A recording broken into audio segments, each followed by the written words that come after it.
All right, so I got the shed base up with pressure treated wood, and got joist hangers on the corners, and it's going to be a 12 by 10 foot shed, 16-inch on center for the bottom.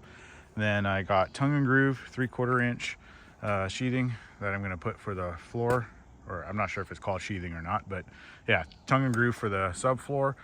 And one thing I picked up was this DeWalt. It's the 30 degree because it has paper taped nails instead of the plastic. But this thing is freaking awesome, man. I really like it, the battery DeWalt nail gun. But yeah, there's some heavy, heavy rocks in the soil. So it took a little bit longer to frame up, but got it all done here. And yeah, we'll see how long until it settles, and then I can go ahead and fix up the footings if I need to by jacking it up. But let me go ahead and get the subfloor on. And I didn't film anything earlier just because, you know, it's only me and it's kind of a lot of work here, and I just wanted to kind of get it done for this weekend. But hopefully I can film a little bit more as progress goes on.